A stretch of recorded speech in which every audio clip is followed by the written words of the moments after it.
娘，您看看这都什么时辰了，二房的门还关得死死的。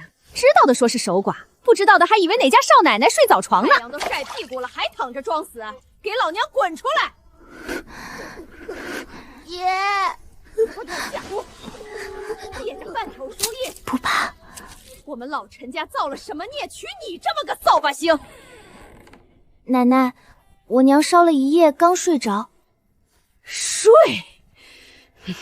你男人尸骨未寒就躺尸，怎么不跟着一起去死了干净？装给谁看呢？要我说，弟妹，石头兄弟没了，你们娘仨总得想想往后，总不能真让大哥和三哥养着你们一家吧？我们老陈家不养闲人，今天就话撂这儿，要么下地干活，要么带着你的傻儿子滚回娘家去。我娘病着，地里的活我去干。你个丫头片子能顶什么事儿？娘，我这就起来干活。装什么可怜？当年要不是你爹死皮赖脸求娶，我们石头能娶你这种货色？奶奶，我爹才刚没，尸狗未寒啊！您非要逼死我娘吗？反了，反了你了！小孙，我的儿啊！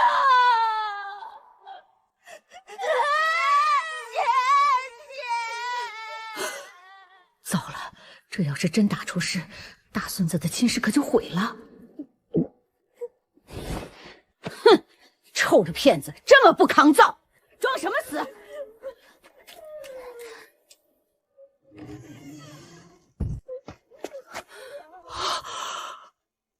哎呦我的天，这是怎么了？喊什么喊？死不了！去灶堂里掏点草木灰给他按上。穷人家的丫头哪有那么金贵，流点血就晕，真是没用。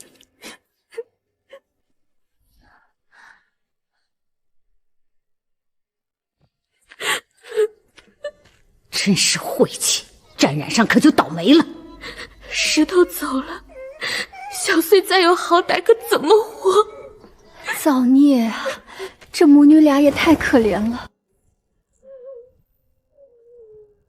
哭哭哭，好丧呐，整天哭个没完。老二没了，哭也就罢了，小的也哭，真是丧气透了，想把我也哭死是不是？流了这么多血，再拖下去可怎么好？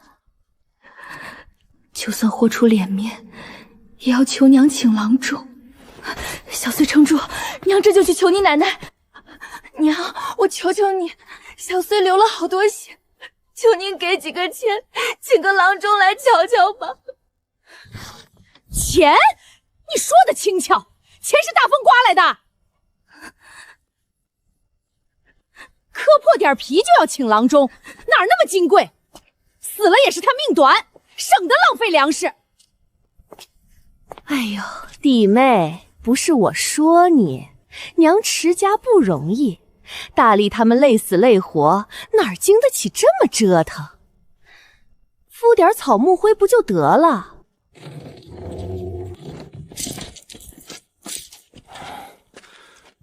这又是闹哪出？还能哪出？老二家闺女娇贵得很，我轻轻碰了下，她自己磕了头装死。屁大点事儿，闹得家宅不宁，都散了，吃饭。今天乱。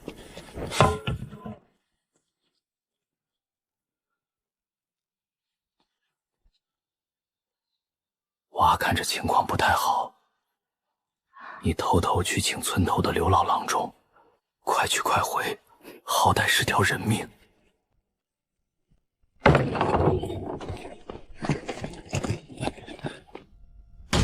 反了天了！竟敢私自把郎中领进门！娘，就看一眼，让老二家的死心。大夫，求您一定要救救我女儿。这伤势不轻啊，脉搏太弱，气息也微。老天爷，求求你一定要保住小穗。准备后事吧，伤得太重了，血流的太多，魂儿都叫磕散了。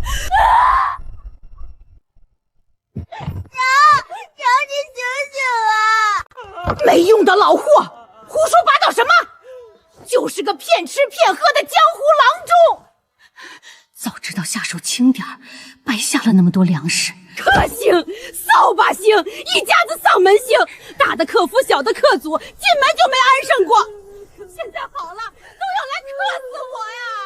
老陈家造了什么孽，招来这群讨债鬼？真这么严重？看着不行啦。谁晓得呢？他自己没站稳磕的。切，当真磕得这么重？那还有假？都出血了。刘老郎中都来过，说没救了。啊，连郎中都摇头了。可不是嘛，都准备后事了。唉，也是这娃命薄，摊上这事。秀秀也是想不开，姑娘家罢了，还能比得上带爸的？往后指着儿子才是正经。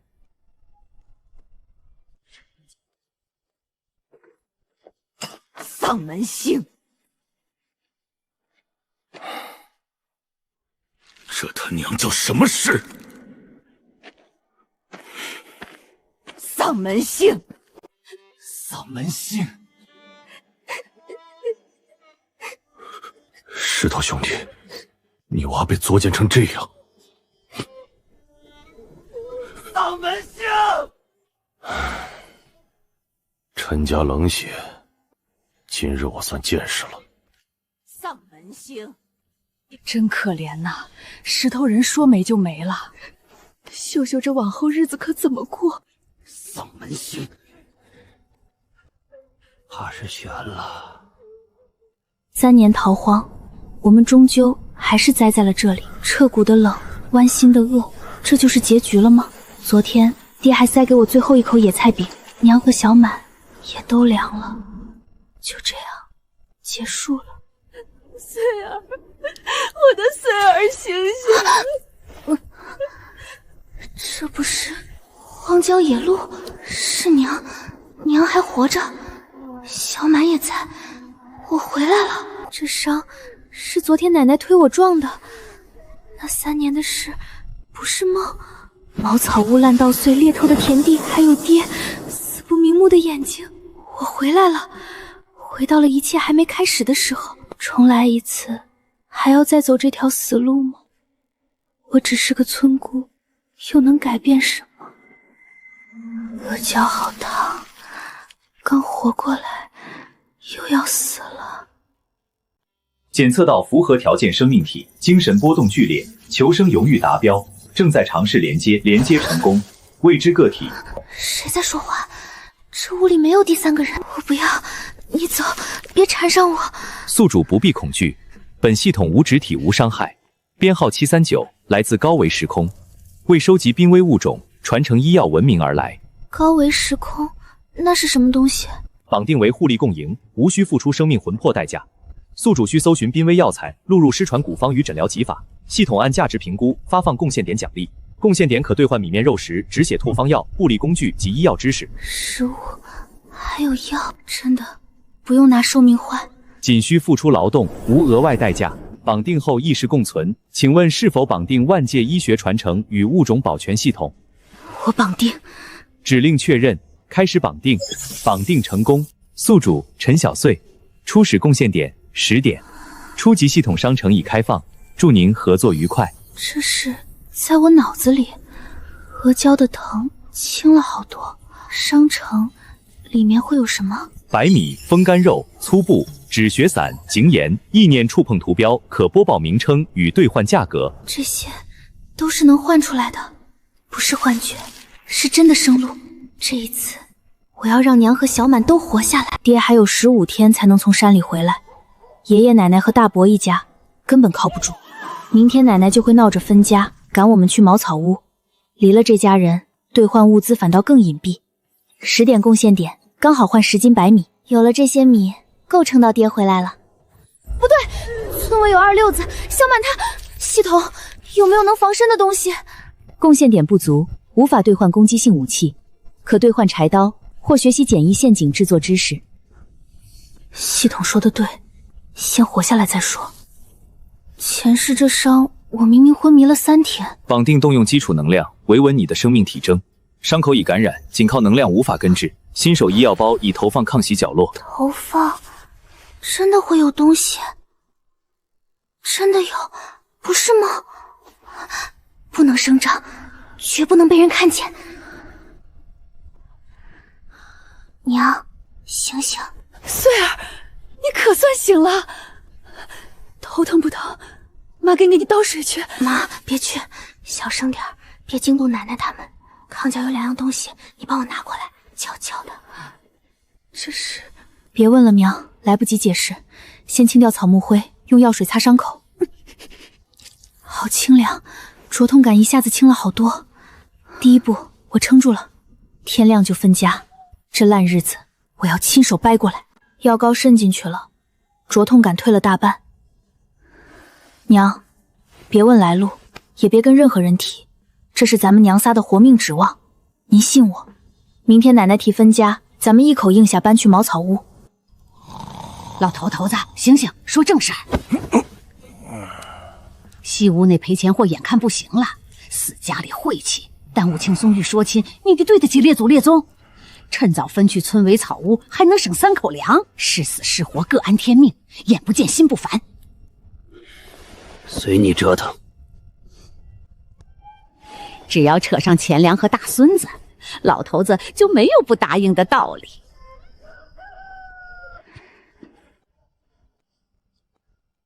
哼哼。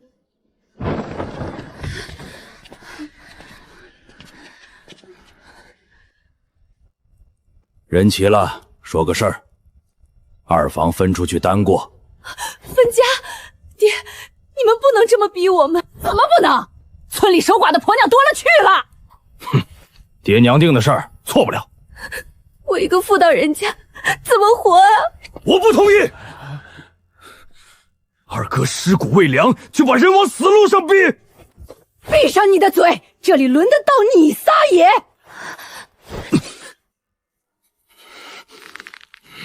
没有人知道，我等这一刻，等了整整3年。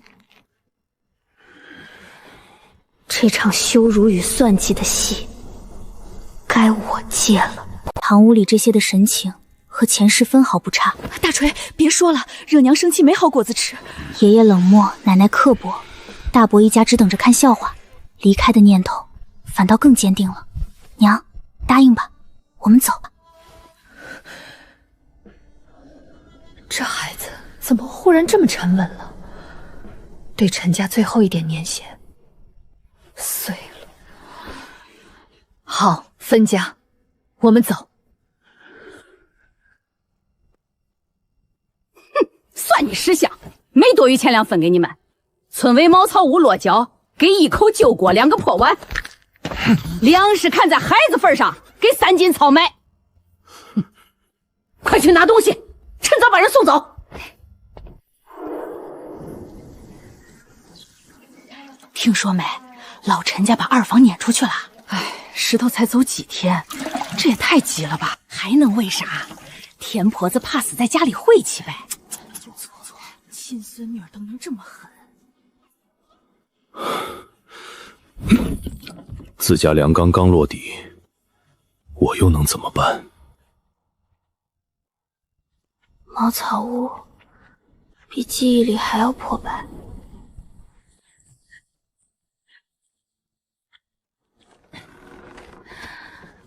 再苦，也是我们自己的落脚处。很差，很苦，可这是我们自己的地方。那些搓磨算计，都被挡在门外了。我的棋局，终于可以落子了。检测到宿主抵达新环境，周边扫描完成，发现濒危药材幼苗、七星草幼苗，性凉，清热解毒。贡献点，我最缺的就是这个。浑身软得像棉花，连坐起身都费劲。小满，帮姐姐个忙好不好？姐，有棵带紫斑的绿草，轻轻拔下来，连根带土拿给我，慢点别弄坏，生怕她弄错，毁了这来之不易的希望。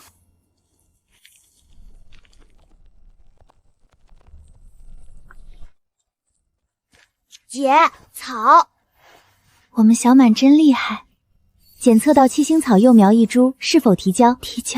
提交成功，获得贡献点1点，当前总贡献点11点。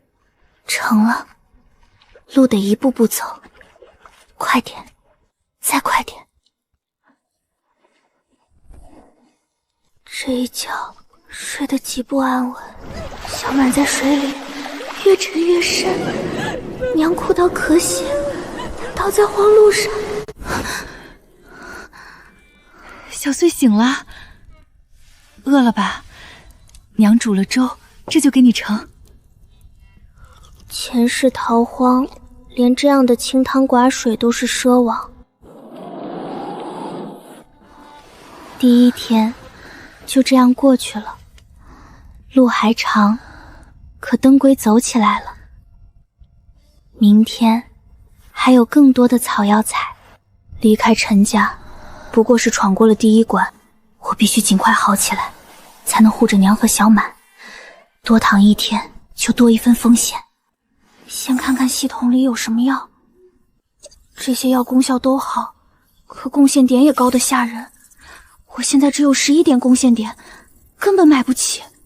基础恢复药剂只要1点贡献点，恢复体力，还能促伤口愈合。就是它，正是我眼下最急需的。兑换1瓶基础恢复药剂。空间里还放着没用完的医疗包，没有气味，先抿一小口试试。暖意从胃里散开，渗进筋骨里了，伤口也不那么疼了，真的有效。剩下的收好，总算能睡个安稳觉了。这一觉睡得格外安稳，身上的沉重感散了大半，伤口也从钻心痛变成隐隐的钝痛了。这一口药剂的效果比我想的还要好。娘已经不在屋里了，锅洗干净了，她天不亮就挖野菜了。小满一个人在门口安安静静的。分家了，生存的担子更重了。锅里温着稀粥，先喝一口垫垫。粥混着药力，力气又回了几分。这些杂草全是换粮食换药品的本钱。小满，姐，看那开小黄花的草，看见了吗？要轻轻轻的连根一起拔，别扯断了。姐，草花，我们小满最厉害了，帮了姐姐大忙。前世的悲剧绝不能再重演。提交地锦草、车前草、蒲公英。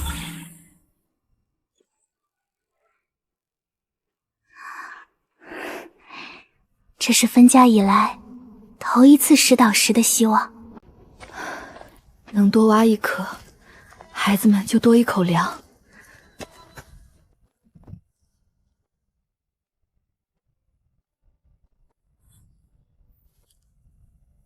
二嫂，这点米面不多，4、5斤的样子。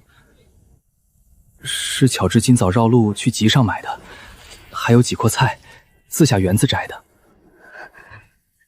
大三叔，这怎么使得？别说这话，二哥没了，我没用，帮不上大忙，好歹让孩子喝稠粥。他是真心的，如今不是逞强的时候。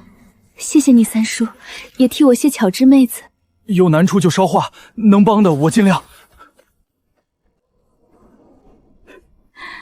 这是分家后头一份真心的善意。有了米面，粥明显稠了不少。娘，你也吃稠的。娘不饿，你有伤，得多吃点才好得快。再喝一口，力气能恢复得更快些。力气一点点回来了，贡献点也在涨，日子总会好起来的。只是……哎，你看那是谁？那不是陈老二家的陈小穗？前儿磕破头，老钟都让准备后事了。我的娘哎，还真是他！昨儿田婆子还说他没了晦气，这不好端端坐着吗？难不成是装死骗分家？不能吧，那血全村人都瞅见了。小满，娘去山里挖点菜，你在家守着姐姐，哪儿都不许去。粥在锅里，等姐姐醒了一块儿吃。这些菜混着米煮，能多撑3、4天。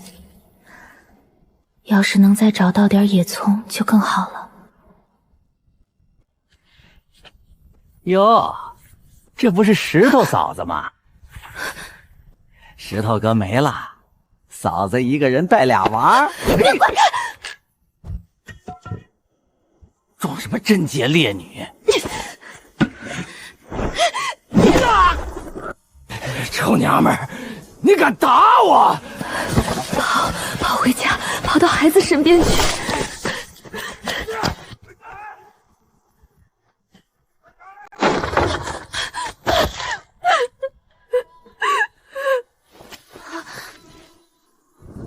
娘，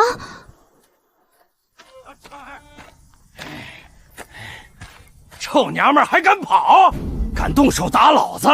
今天让你们娘仨知道厉害！你别过来！再往前我就喊人了。那些不是噩梦，是刻进骨头里的求生本能。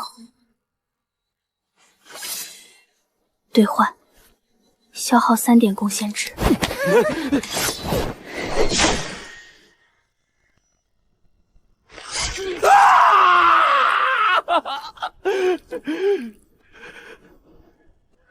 滚！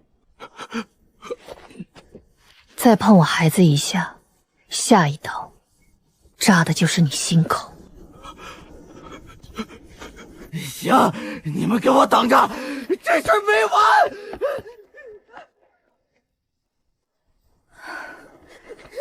好孩子，都没事就好。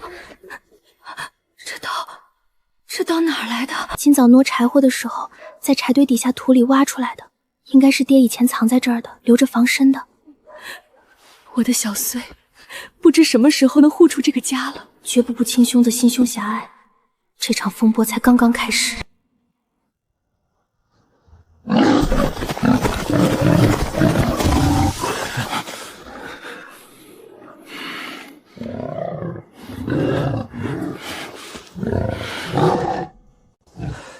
陈叔，左一，刺他颈下。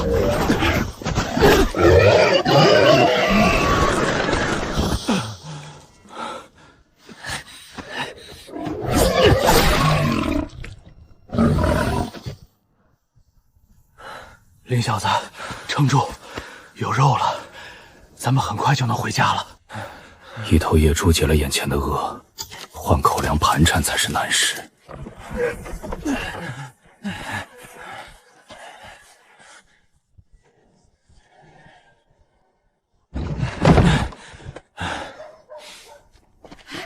各位乡亲，这是我们刚从山里打的野猪，肉都新鲜着。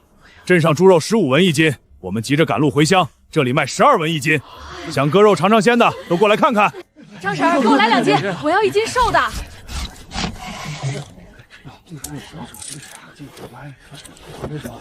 多谢了啊！收拾东西，继续赶路。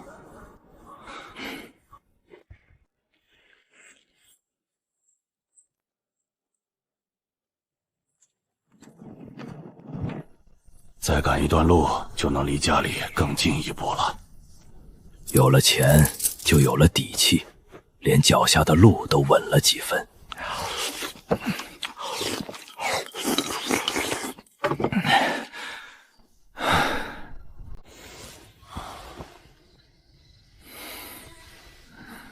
睡吧，林小子，明天一早就上路，咱们尽快回家。快了，就快见到他们了。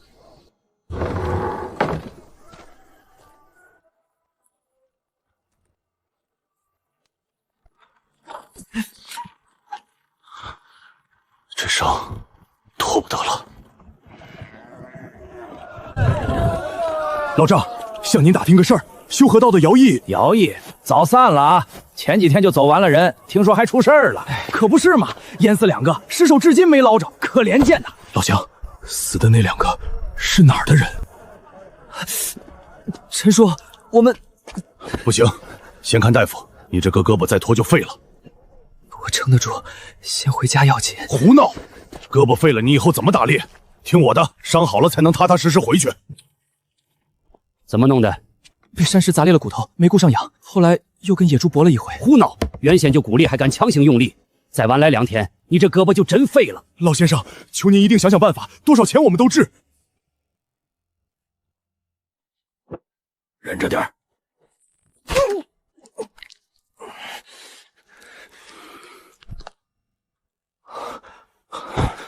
记住，这只手绝对不能用力，按时换药喝药。枕巾加正骨甲板500文，7天要400文左右。钱没了可以再挣，胳膊废了就是一辈子的事儿。陈叔，这钱我记着，等我胳膊好了，进山打10头野猪还你。傻小子，说什么混话？这野猪本来就是咱俩一起拼下来的。先歇一晚，明天赶路。你婶子和孩子们指不定在家急成什么样了。管事大哥，向您打听下，贵队可是往云雾镇去，能不能顺路捎2个人？我们是拉货的车，不是载客的马车，路上颠得厉害，你侄子那伤的能扛住？真出了事儿，我可不担责。能扛，就是胳膊受了点伤，走路不碍事，我们也不白做，您尽管开价。到云雾镇，1人300文，2人600文，只给落脚地，不管饭。600文，卖猪才2两多银子，这一下再出去了900，到家就剩不下多少了。成，旅车虽慢，600文就600文，老范胡管事通融了，稳当也省心。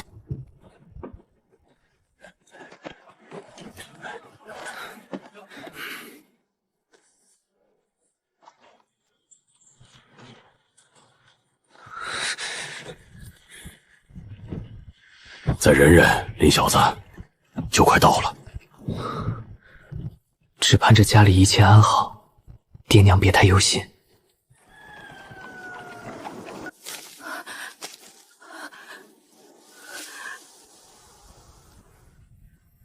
一味躲着不是长久之计，得找到更稳妥的吃食来源。醉鱼草枝叶含轻微麻痹成分，能诱捕小型鱼类。小满，去帮姐姐把那种紫花的草拔过来，多拔几棵。哎，知道了，姐姐。有了这个，家里的口粮就能稳一大半了。娘，我们把木盆拿到河边去。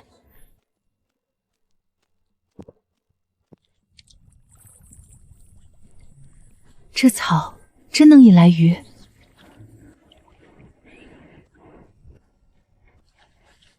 怕是孩子病糊涂了，哪有这么容易捕鱼？哦，鱼，真的有鱼！鱼，姐，鱼！娘，小鱼煮汤最鲜，刺软不扎喉，还能烤干存着，冬天没菜时吃。这孩子真的和以前不一样了，这眼神和他爹一模一样。娘，回去煮汤吧。哎，好，娘这就回去给你们煮鱼汤。像他爹也好，才能带着我们活下去。这只是开始，我会把这个家撑起来。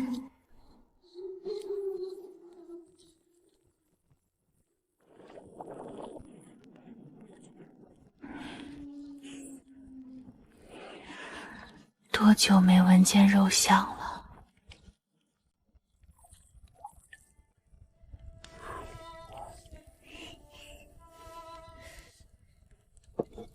慢着点拿，烫。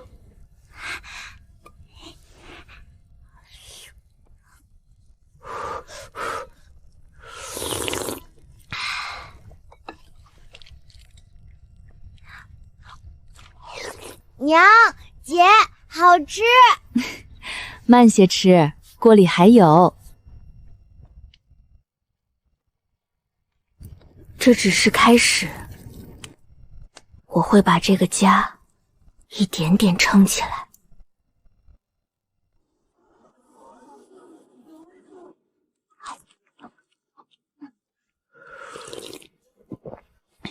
小满慢点吃，仔细卡着刺。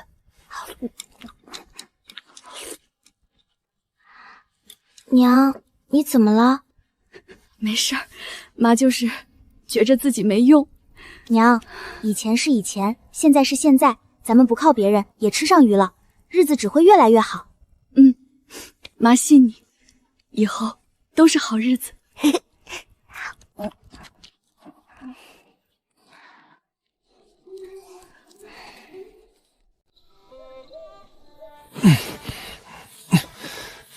大半夜的翻什么呢？心里又惦记西头那娘仨了吧？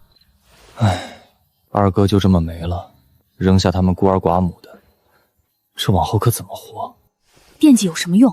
咱们家有多大能耐，你心里没数？是能变出粮食，还是变出钱来？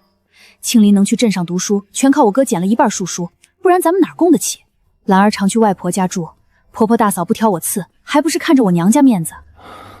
我知道你不落忍，可咱们也有自己的日子要过，最多他们熬不住了，咱们偷偷省点粮接济一口，也就仁至义尽了。这世道，谁家不是先紧着自家锅里的米？刘老哥，烧我们一段。你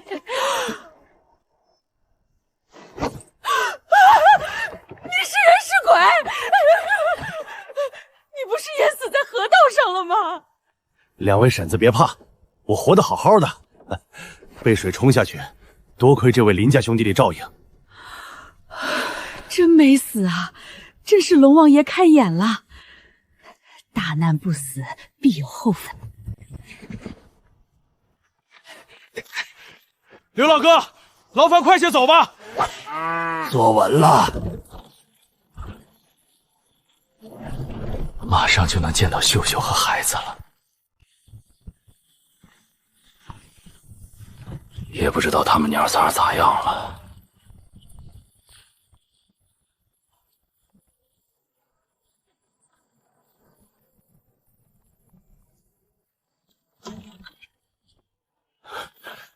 林小子，你自己能行吗？陈叔，你快回家吧。安顿好，我就去看你。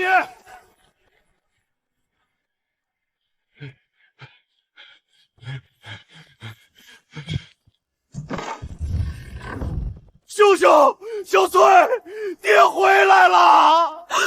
鬼啊！你是人是鬼？娘，大嫂，你们这是咋了？我是石头啊，好好的活人。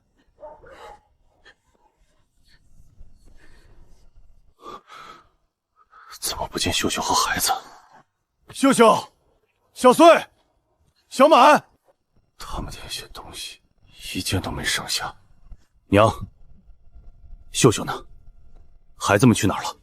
你还有脸问？谁知道你是人是鬼？我问你，我媳妇儿孩子到底在哪儿？你什么态度？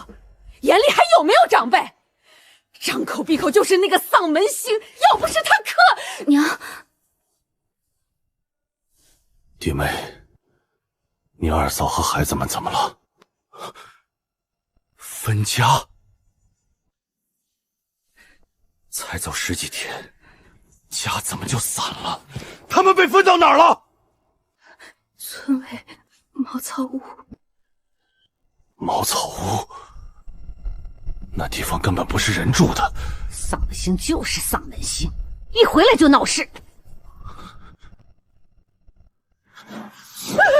多说一句都是耽误时间。石头，二弟，你没死！石头，二哥，这事儿彻底没法善了了。他们娘仨到底受了多少苦？漏风的茅草屋，他们怎么熬过去的？存粮快见底了，冬天可怎么熬？秀秀，秀秀丫头，爹，您怎么来了？我再不来，你们要被欺负死！爹，让您操心了。小穗和小满呢？孩子磕破头严不严重？外公，苦了你们了，还疼不疼？外公，我好多了，不疼了。秀秀啊，往后你们打算咋办？冬天可怎么熬？外公您别担心，我们总能想到办法的。有难处就捎信儿给爹，爹再想办法。日头不早了，我得往回赶了。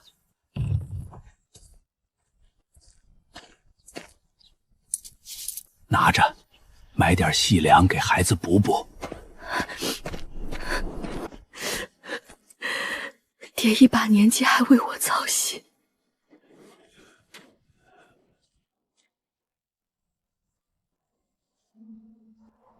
爹，也该回来了吧？哎呦，咱家大善人可算回来了，自家米都见底了，还有心思往外搬。老陈家死绝了，要你来充好人。站住！怎么心虚不说话了？家里粮食不是大风刮来的，你问过我们吗？我没有放开。李秀秀是泼出去的水，关我们屁事儿！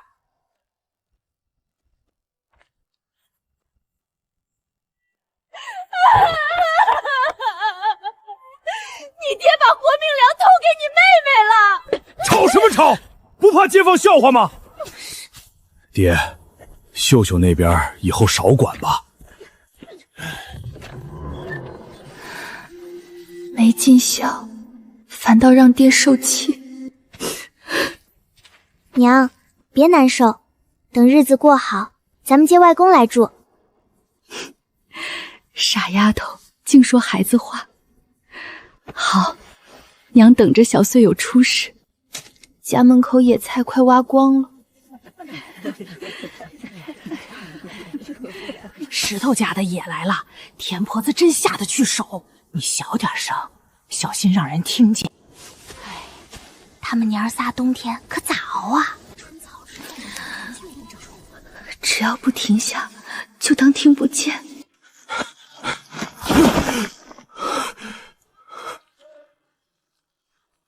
这地方他们怎么住的？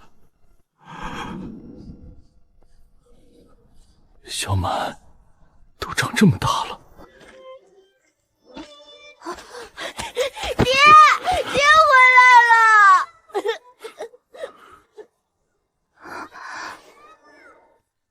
爹，真的回来了。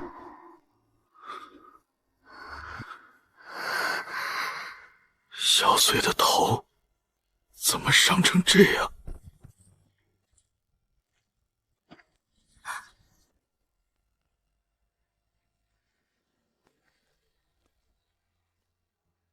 是石头吗？真的是他吗？他们怎么瘦成了这样？秀秀，小穗，我回来了。石头，真的是你，你没死，你怎么才回来啊？我们都以为对不起，让你们受苦了。爹，你真的回来了。爹真的回来了，再也不用硬撑了。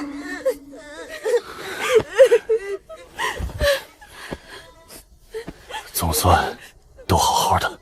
爹，到底怎么回事？官府来报信说你那天河道涨大水，我拉林业反倒被卷进漩涡，万幸抱住了浮木，间野猪，拼着命拿下，卖了肉才凑够盘缠往回赶。不说我了，你们怎么会被分出来住这种地方？娘他们怎么能这么做？爹，你死讯传回来第二天，奶奶就逼着娘干重活，我拦了一下，奶奶推了我一把，额头磕在炕沿上，流了好多血。奶奶怕晦气，逼着娘签了分家文书，只给了3斤糙米，就把我们赶到这儿来了。混账！那你的头现在没事了。秀秀苦了你了，小穗，爹对不住你们。爹，不走，鱼汤好喝，姐厉害。爹，不走，鱼汤好喝，姐厉害。我回来了，这个家就塌不了。好了，都不哭了，我回来了，天就塌不下来。往后有我在，他们就天天吃这些。你看我光顾着高兴了，你赶远路肯定饿了，我给你做点吃的。还有点鱼，给你解解馋。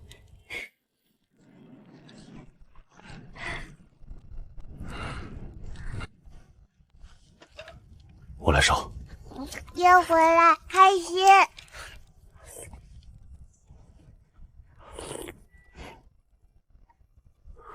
他们跟着我，受了大罪了。秀秀、小穗、小满，爹回来了，往后绝不让你们再受这份罪。等我安顿好，一定盖间像样的房子。我们信你。欺负过我们的，迟早要一一讨回来。秋生老弟，你得撑住。林野修河道遇上大水，跟陈石头一起被卷走了，尸首没找着。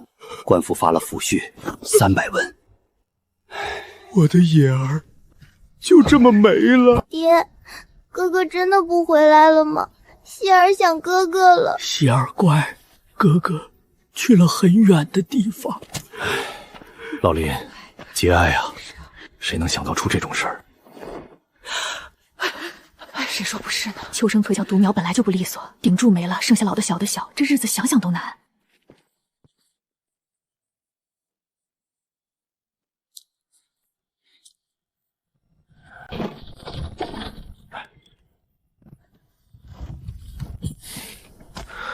终于到了，不知道家里怎么样了。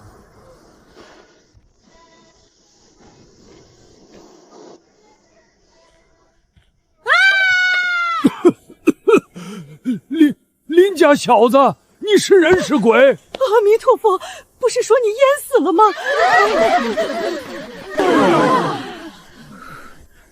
孙爷爷、王婆婆，是我林野，我没死，被好心人救了。真是林野，官府都发抚恤了。林野没死，活着回来了。什么？爹娘，我希儿哥回来了！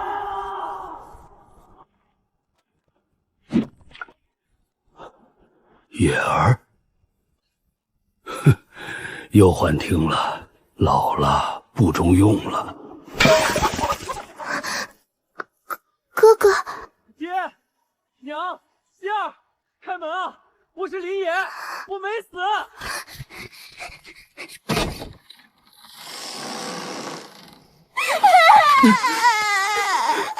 哥，野儿，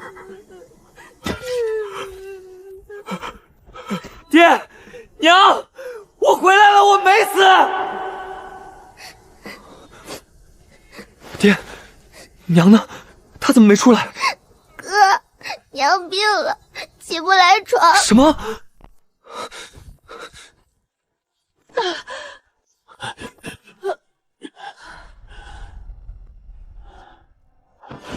孩他娘，摔着没？怎么能下床啊？野儿，真是我的野儿，娘不是在做梦。娘，是我真的没死，就胳膊胳膊受点伤，养些日子就好。您别担心。是野儿，到底咋回事？官府都报了死讯。是石溪村的陈石头叔救了我，我脚滑掉水里，是他拼着命把我往岸上推。后来飘到临县，养了伤，路上打了野猪凑盘钱。石头兄弟救了你2次，是我们林家大恩人。明天，爹就带你去石溪村当面磕头道谢。对，要谢，得重重谢，那是你的再生父母。这份恩情，我记一辈子。野儿赶了远路，肯定饿坏了，娘去弄点吃的。娘您别动，好好躺着，我自己来就行。我去弄，你陪你娘好好说话。爹，我帮你烧火。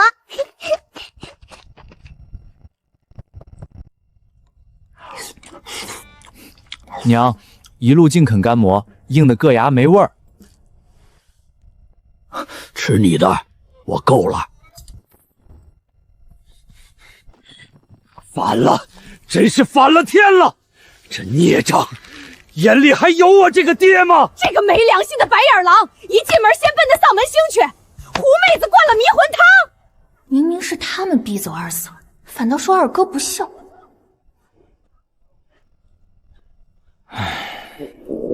三弟妹，饭好了没？饿死老子了！催什么催？这就好了。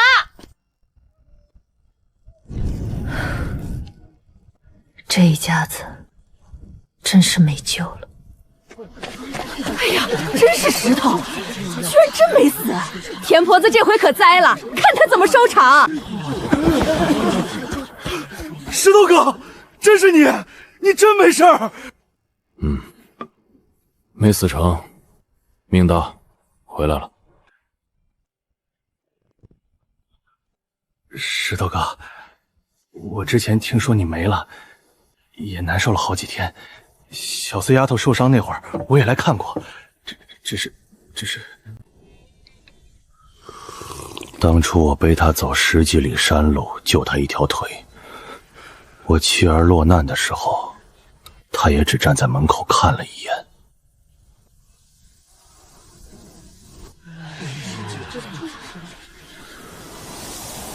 有些情分凉了，就再也暖不回来了。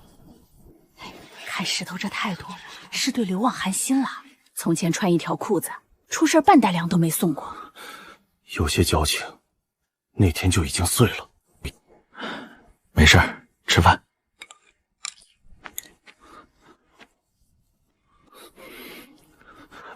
二哥，进来吧。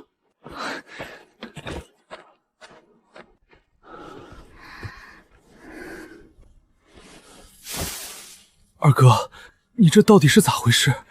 我们都以为你被水冲走，遇着个后生救了，一路结伴回来的。二哥，对不住，我没用，没护住嫂子和孩子。不怪你，爹娘什么性子，你我都清楚。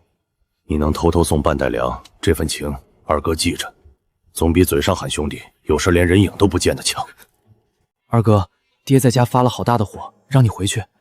回去？白纸黑字分的家，那儿早就不是我的家了。以后秀秀在哪儿，小碎帽盒在哪儿，哪儿就是我的家。二哥，以后要出力的地方尽管开口。这屋撑不冬天，入冬前得盖间新房。他爹盖房子可不是小事儿，哪来的钱啊？钱我来想想办法。进山打猎，镇上打零工，总不至于饿死。爹娘，有件事我一直想跟你们说。从我磕破头那天起，我一直在做一个很长特别真的梦，梦里爹没有死，过10几天就回来了。梦里娘挖野菜遇上赵赖子，小弟为护你被推下河。今年冬天会下特别大的暴雪，好多老房子会塌。不只是暴雪，明年还会大旱，庄稼晒成卷，几乎颗粒无收。朝廷赋税一家在家，没过多久就打起仗来了。我们跟着桃香躲冰灾，到最后还是没熬过去。所以你拼命拦我进山，就是因为这个梦？被奶奶赶出来那天，我就知道和梦里一模一样，就好像我已经活过一遍了。爹娘，我什么都不求，只求咱们一家人齐齐整整。赵赖子那个畜生，老子宰了他！他爹，别去！爹，不能去！没凭没据的，他反咬一口说我勾搭他，村里人摸心思能淹死我。娘说的对，赵辣子这阵子肯定躲着咱们，现在最要紧的是把日子过起来，这笔账以后有的是机会算。畜生！好，爹听你们的，梦里那些事儿一件都不会再发生。爹娘，我还有个想法，咱们可以进山采草药，拿去镇上药铺卖。采草药，这哪是容易事儿，门道深着呢。前2年李家小子认错药，差点吃出人命，赔了好多钱。娘，我知道难，咱们先采车前草、蒲公英这些，田埂边到处都是，先少采点试试水，能换几个铜板是几个，不行再想别的法子。这孩子若不是真在梦里见过，绝不会有这份沉稳。就按小穗说的办，到时候你指给爹看，就爹来采，先弄你最有把握的。那你们可千万当心，不认得的绝对不能碰，别往深山里去。草药是咱们跳出困局的第一步。爹娘，还有件事，明天林野哥会跟林大叔一块过来。应该的，这做了野小子救我一命。梦里咱们冬天前能盖起房子，全靠林野哥进山打猎凑够钱。还有村外小河边荒水沟旁长着成片的草药，村里人都不碰。我梦里认的，药铺是收的，价钱还不低。日子再难，只要一家人在一起，总能熬出头。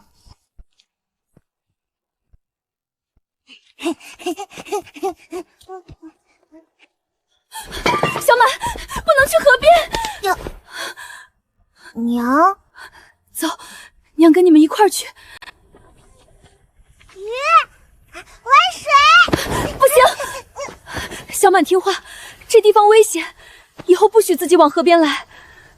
等明天我砍些竹木，把咱家附近这段河岸都围上栅栏。爹，就是这个，这叫水夺宫，药铺收，能清热解毒。您看，这边一片，那边水沟旁也全是。这玩意儿真能卖钱？能的，太寻常，反倒没人当回事儿。咱们先采这个，好认，量又大。居然遍地都是，发财的路子就在家门口。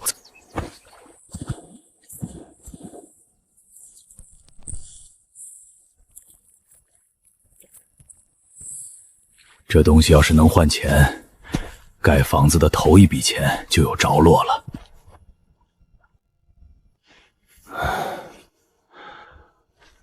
心里像揣了块热乎乎的石头，踏实的很。虽说还没底，可好像真的有指望了。宝宝，好喝。慢点喝，别呛着。这安稳的样子，和梦里差得太远了。小满，我的小满！小赖子，老子跟你拼了！还好，都不一样了。这一次，我们一家人齐齐整整，真好。这一次，一切都还来得及。那些血淋淋的过往，就当是老天爷提前递来的警示。一定要守住眼前这份失而复得的安稳。身下硌得慌，心里却踏实。院子得垒到10墙，防野物也防生事。房子入冬前必须立起来，桌子凳子灶台床样样都得添置。对了，还得想办法多弄点荤腥给小穗补补，这孩子脸色太白了。秀秀，小穗，先拿这个当碗当水杯，比活口破碗强。男人回来了，这个家就真的能撑起来了。虽说糙了点儿，好歹能围坐着吃饭了。空荡荡的院子里，一点点添上家伙，这个散了架的家真的能撑起来了。新桌子好看。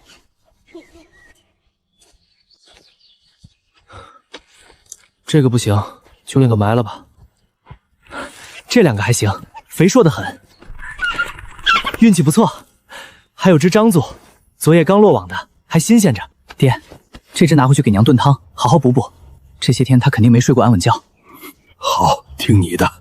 这些都给陈叔提过去，要不是他拼死推我上岸，我早喂鱼了。理应如此，救命之恩大过天，再多也该送。秋生，野小子，我的野小子真回来了吗？我的心肝肉啊！外婆还以为这辈子都见不到你了。外婆，我没事，您慢点，是我回来了。菩萨保佑，真是菩萨保佑啊！回来就好，回来比什么都强。这公鸡赶紧杀了，给外孙瘦的脸都白成什么样了。这大清早的，你们爷俩提着东西要去哪儿？外婆，我们去石溪村，谢谢救了我的恩人。该去该去，可是天大的恩情。陈叔，我们来了，救命之恩总得当面说声谢谢。和儿啊，你看野儿这不平平安安回来了。菩萨保佑，大难不死必有后福。你可不能再垮着了，得赶紧把身子养起来。野儿就是胳膊受了点伤，养2月就利索了。外婆，喝水。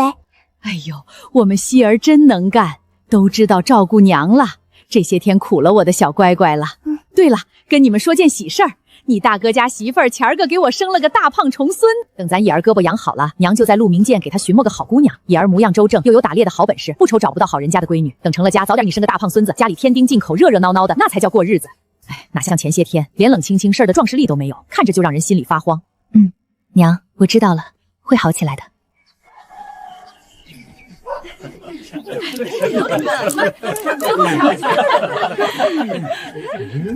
这位大哥，劳驾问一句，陈石头家怎么走？啊，陈石头？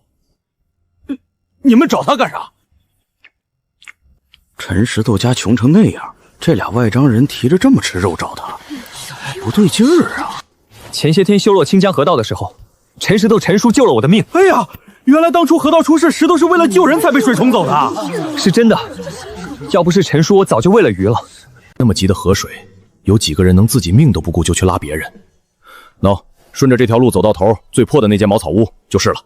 多谢大哥，快，赶紧去告诉金花嫂子，他二叔家来贵客了，提着好一堆野味呢，这得值多少钱啊？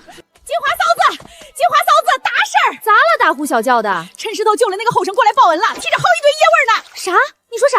有人给老二家送肉，还那么多？人家千真万确嘞，石头在河道上救了他的命。我的老天爷，这么多肉，这要是没分家啊！2只肥兔子，还有1只獐子，要是没分家，这些东西还不得老老实实抬进老宅？我怎么也能分上2大块肉？丧门星，真是走了狗屎运！凭什么好东西都落他们手里？做儿子的得了稀罕物，孝敬长辈不是天经地义？先去看看真假，再回来搬婆婆，总不能让老二家独吞了这么多好东西。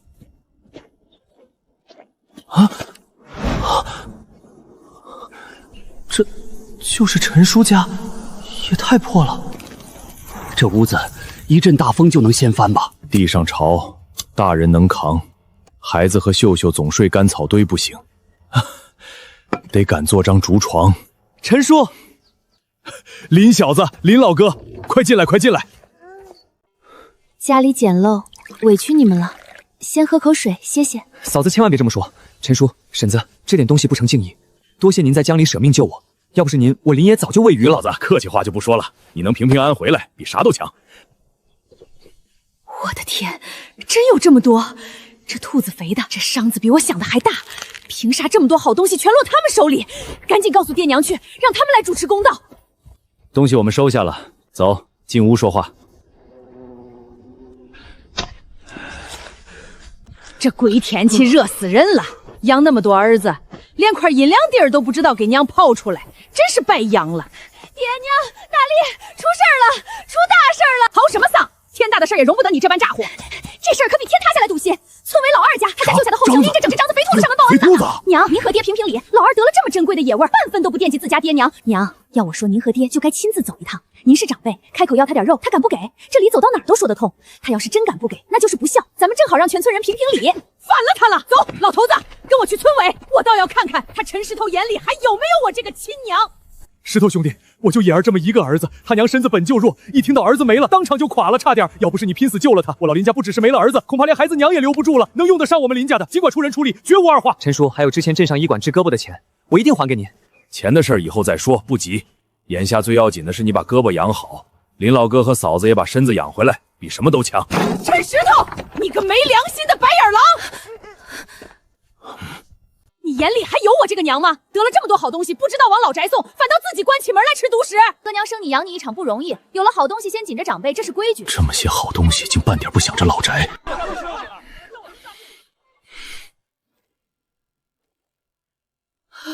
娘，您怕是忘了，白纸黑字按了手印儿，我们二房早就分家了，是您亲手把我们二房净身出户赶到这破草屋里来的。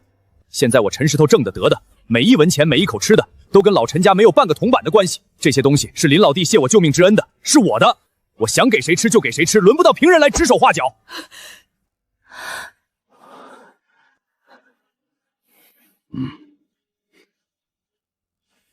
林老哥，野小子，家里窄步，就不多留你们了。这份心意我领了，多谢。还嫌不够丢人吗？回去。分家了，我就不是你娘了！你个天打雷劈的不孝子，反了你了！这些东西就当是你孝敬爹娘的，我看谁敢拦我！这位阿婆，这东西是我的，是我林野谢陈叔救命之恩的谢礼，不是你们陈家的东西，你凭什么拿？你算什么东西？这是我儿子家，他的东西就是我的东西，我拿我儿子的东西天经地义，轮得到你一个外人在这里放屁？娘，你放手！我们已经分家了。这茅草屋才是我陈石头的家，这里的一草一木一口吃食都跟你们没有关系，谁敢动我的东西就是上门抢劫，别怪我陈石头不讲情面。走，还不快走！丢人现眼的东西！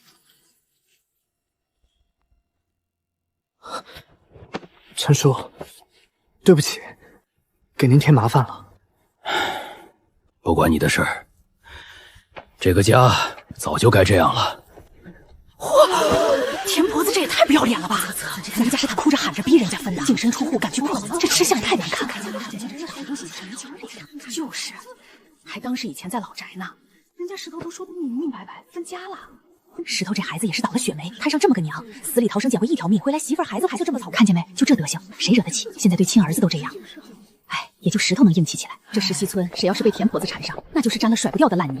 他爹，这些肉咱们咋处置？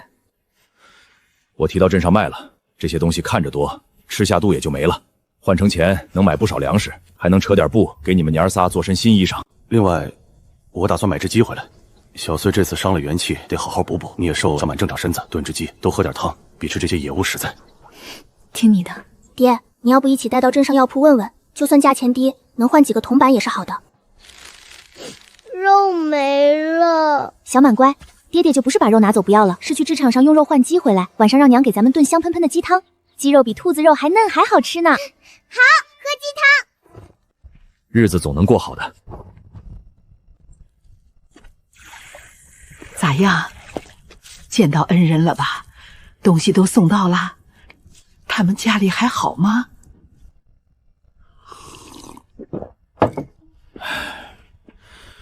东西是送到了，石头兄弟是个硬气人，就是，也是个不容易的一家子。秋生，你说的莫不是石溪村西头那家姓陈的，当家的叫陈根生，婆娘就是那个厉害的出了名的田氏。对，就是他家。哎呦，那可就难怪是这逃荒过来的。陆明见有他们一门远房亲戚，就是村东头老赵家。可那时候赵家也穷，自己家孩子都快养不活了，哪还能收留一大家子拖油瓶？就没让他们进门。结果你猜怎么着？那田氏可不是省油的灯，他不想着别的出路，反倒恨上赵家了，堵在门口骂了整整袋都给他翻出来了。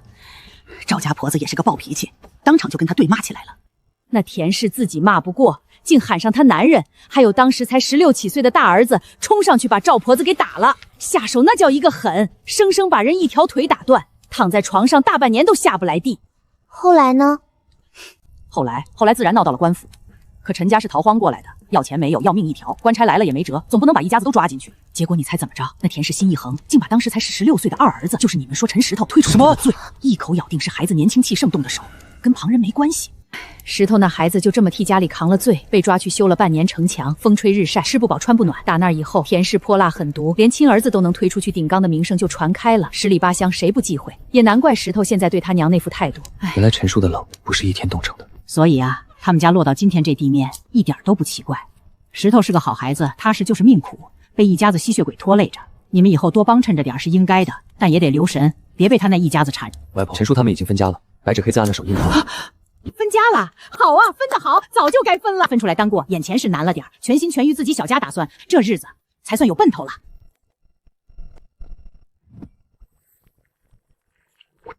和儿，多喝点汤，好好补补，身子养好了，比什么都强。谢谢娘。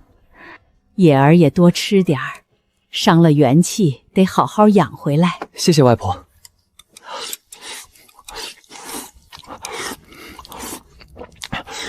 回来了就好，回来了就好。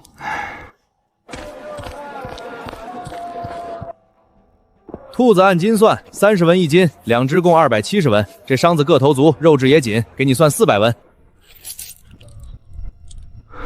这下日子有底了。哟，这水磨工收拾得倒干净，泥都冲净了，也没混进杂草。就是还没全干烤，折了些药效，品相好，处理用心，全干5文一斤，半干就3文钱一斤收。成，就按老先生说。22斤出头，下次再有记得晒得干通些，价钱能在这好上一成。多谢老先生。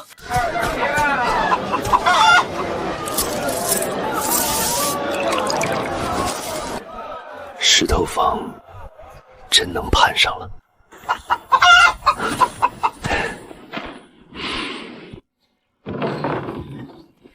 我回来了。爹，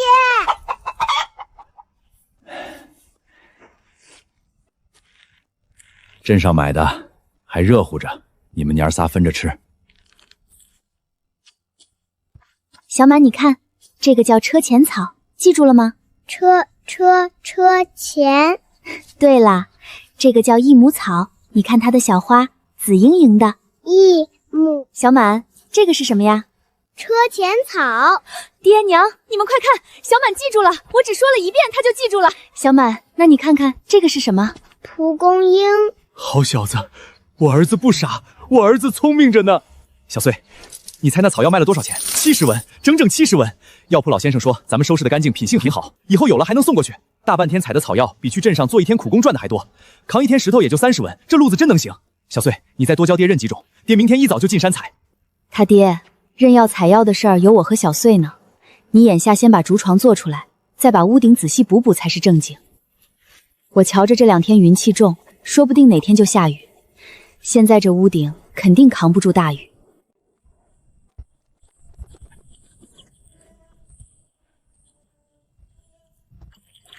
秀秀嫂子，这么早就出来忙活呀？哎，王婶子也早，家里等着用，不敢偷懒。你采这些玩意儿干啥？这东西苦得很，猪都不爱拱。人家石头小穗昨天去镇上，怕沾了风邪湿毒，往后溃烂了麻烦。老先生瞧我们可怜，就说方子里有几味药，咱们这河边遍地都是。虽说不如药铺炮制的药力足，也能清热热毒，总比硬扛着强。都怪我们当爹娘的没本事，让孩子受了苦，还要用这土法子遭罪。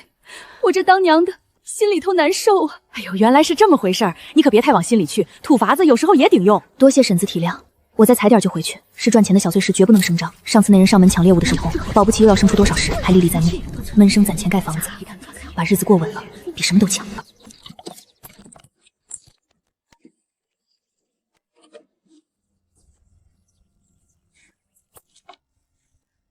小满，你看这个叶片上有小绒毛，味道苦苦的，是蒲公英。蒲公。等贡献点再攒攒，换点驱虫药粉。夏天茅草屋蚊虫多，别让小满总被咬得一身爆。回来了，累不累？不累，就在附近转了转，没走远。这么快就搭好架子了？都是粗活，不难。下午编好床面就能用。等床弄好了，我就上屋顶把茅草补一补，省得下雨漏水。日子是苦，可心里敞亮，就比什么都强。当家的早上在河边听村里人说二嫂呢，说她在采水蜈蚣车前草，说是二哥去镇上问了大夫，采回来给小穗治伤口的，怕受风邪溃烂，没钱抓药，只能自己采点顶着，看着怪心酸的。二哥一家是真难，等下我扒2口饭过去看看。娘，您听说了吗？村委那边今早出了件新鲜事儿。哼，又怎么了？一天天的没个消息。是李秀秀，大早上去河边撅着屁股采那些猪都不吃的野草，说是什么给他宝贝闺女治伤用的。呸！活该，这就是报应。谁让他们得了肉都不知道孝敬爹娘，眼里没长辈的东西，活该受穷。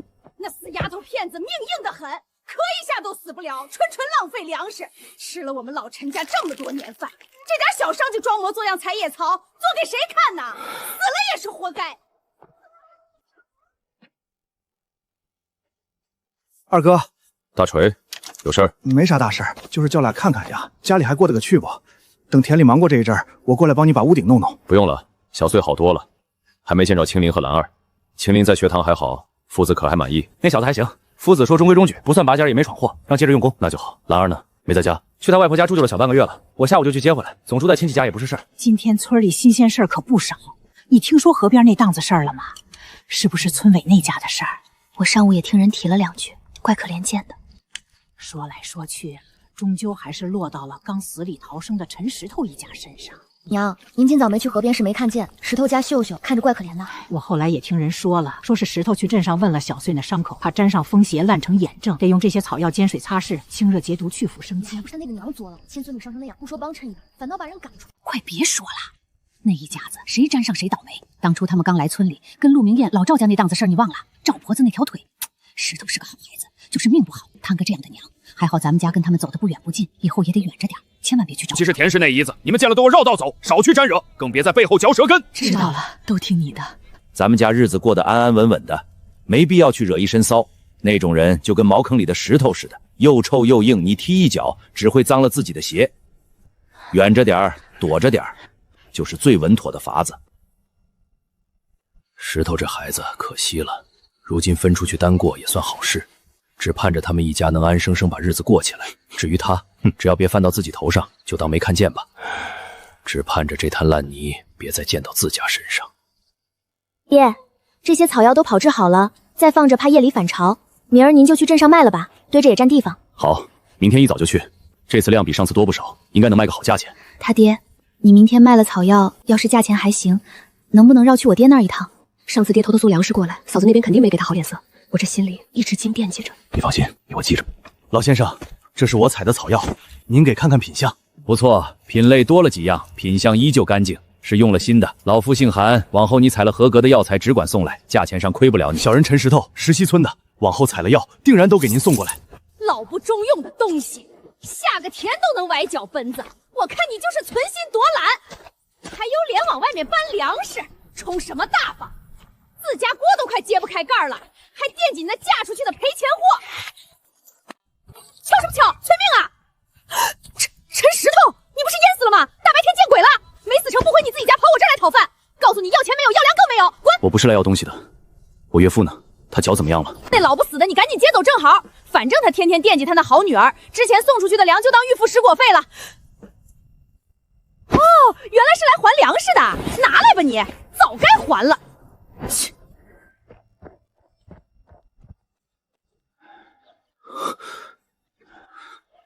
爹，您这脚怎么弄的？严重不？没事儿。你怎么来了？你真没事儿？秀秀和孩子他们……我们都好，您放心。粮食我还回来了，10斤，只多不少。另外，这点钱您自己藏好，别让嫂子看见。想吃点什么就买点，或是脚疼了抓副药也能应个急。您好好养脚，别硬撑着下地，我得空再来看您。路上慢点儿，替我问秀秀和孩子好。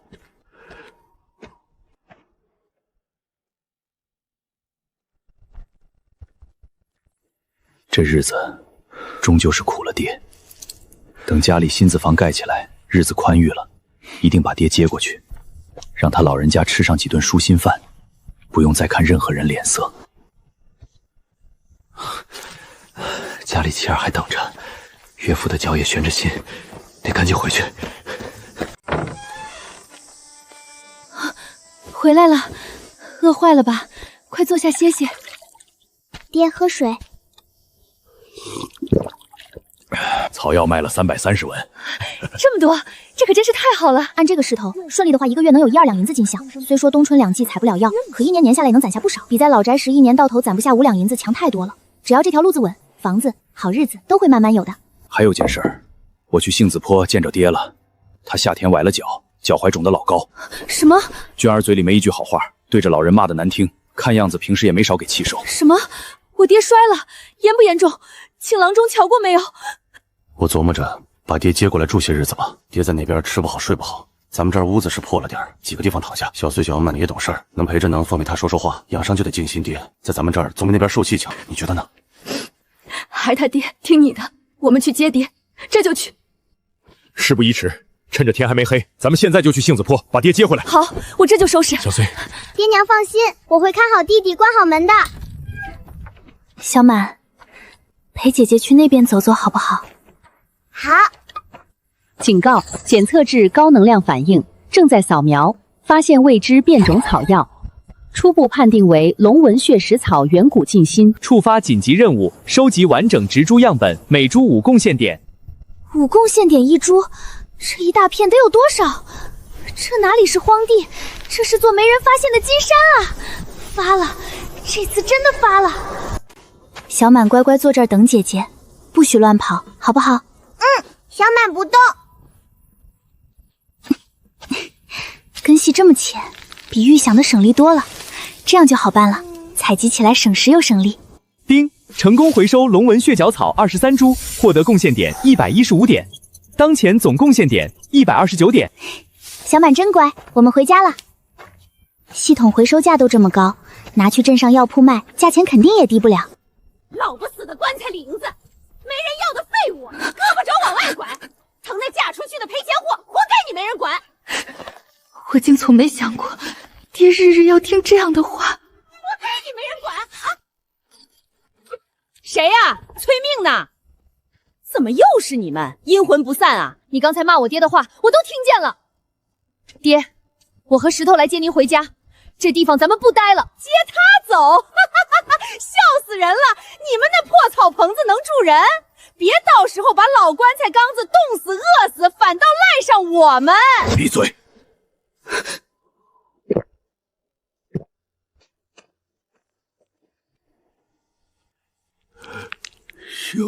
秀秀，爹，秀秀说的是真的，我们接您过去住些日子，等脚养好了再说。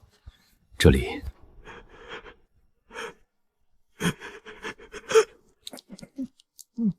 你们真要把他接走？说话算话，以后别后悔了又送回来。什么东西？走了正好，省得天天占粮食。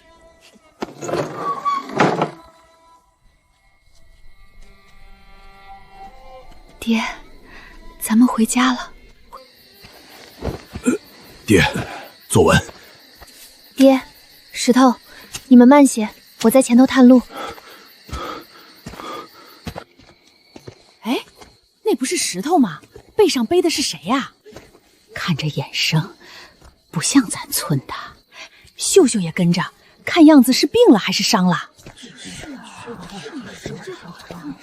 哎呦，那是秀秀他爹，杏子坡的李老头。怎么把岳父背回来了？还这么晚？还能为啥？在儿子家过不下去，儿媳骂得难听。陈家婆婆能答应，明天保准有热闹看。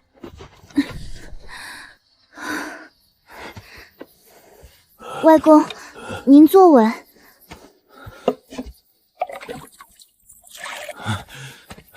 爹，快喝口水歇歇。娘，你也喝点儿。外公，喝水。走了这么远的路，肯定渴了吧？在儿子家，只有他们娘仨能吃上这样的粥。我碗里从来都是照得见人影的稀汤。爹，今晚您跟石头睡外间竹床，虽不光滑却结实。我带孩子们睡里间。使不得，我随便圈一宿就行，哪能占你们的地方？爹，别推辞了，我去打桶水。在儿子家，连口热水都得看脸色，哪敢想专门打水擦拭？多久没睡得这么踏实了？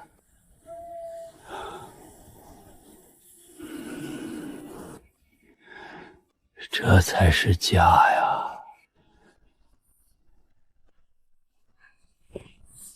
爹起这么早，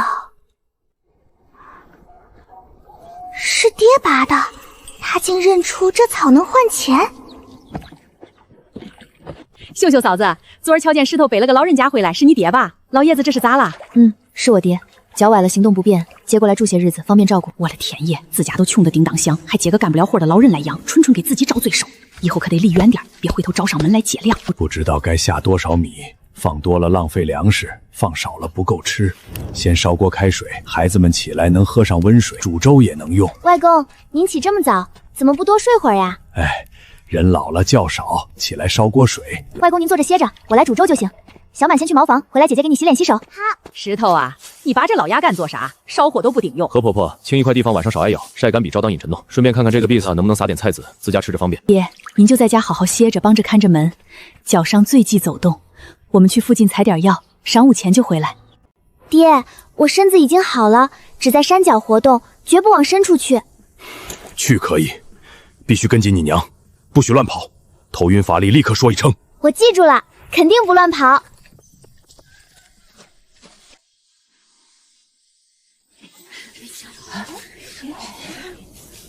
瞧见没？陈石头一家也来了，一个大男人天天跟着媳妇儿闺女转。闲话随便说，等挖着好东西，有你们惊的。他家又没地，一个大男人不去镇上找活，天天跟着媳妇儿闺女转，算怎么回事？可不是吗？发现药材黄精，多年生草本，性根入药，归肺配肾补精，补气引营，健脾混肺济肾。新鲜带泥块疮，回收价2共限点每斤。真是找着宝了。爹娘，就是这个。梦里大夫说过，这叫黄精，是补药，药铺收价不低，咱们慢慢挖，别挖断了根。这不是山姜吗？这东西可不能乱吃啊！前年老钱家饿极了，挖回去煮，全家上吐下泻，郎中说有毒，所以没人敢沾。爹娘别怕，这不是普通山姜，叫黄精。梦里林少大夫是宝贝，能入药也能当粮吃。能吃的是地下根块，挖出来得把外面黄色薄皮干净，切片下锅，蒸不够才会中毒的。你们信我，处理好又粉又糯，特别顶饿，晒干了能存很久，以后就不怕断粮了。好，就听小碎的。秀秀，你跟女儿挖，我也搭把手清理。那你可得盯仔细了，每一步都按你说的来，万万不能出错。娘放心。记住叶子椭圆形，开淡绿小花，根块能吃，但一定要削皮，煮很久很久才能碰。行了，今天先挖这些，够吃一阵了。这地方还能再挖2天。采点寻常野菜盖上面，别惹人眼。回来了，我估着时辰差不多，就照着小穗早上的量把粥煮上了。就是米看着不多了，我这心里……爹，你别操心咱这个，再买。您看我们今天找着什么好东西了？是啊，爹，这是黄精，能入药也能当粮吃，以后咱们家日子会越来越好的。小穗，下午日头太猛，你跟弟弟就别去了，在家歇着。是啊，你看挖回来这一大堆黄蒸，都得赶紧洗干净刮皮。你带着小满在家处理好，就是帮大忙了。好，那爹娘你们小心些，别往深处去，早点回来。这河里小鱼不少，用醉鱼草就能晕上来，正好给外公补补。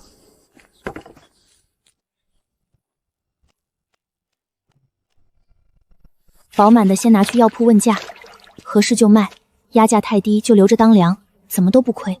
小穗啊，这洗洗耍耍的活，要不让外公来吧？坐着不动脚也能解闷儿。好啊，外公，头一遍冲泥巴就交给您了，慢点洗不着急，就当解闷儿。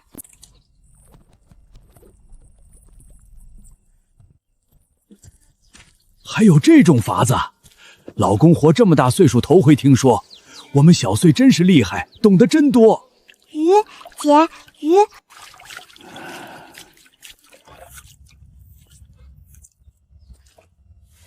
阴干宝相向，药性也稳，不管卖还是存都合适。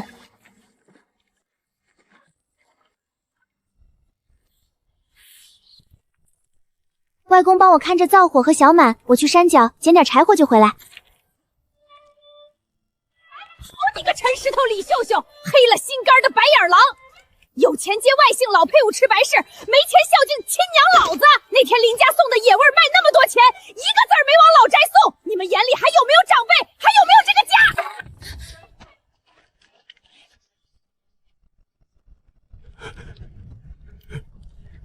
今天不把卖野物的钱交出来，我就不走，让全村人看看你怎么忤逆不孝，联合外人欺负亲娘！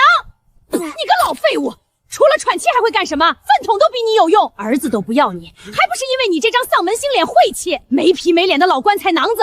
闺女嫁出去就是外姓人，你舔着脸赖这儿当祖宗啊？我要是你早吊死了，省得活着丢人。吃闺女的喝闺女的，你当你是老太爷？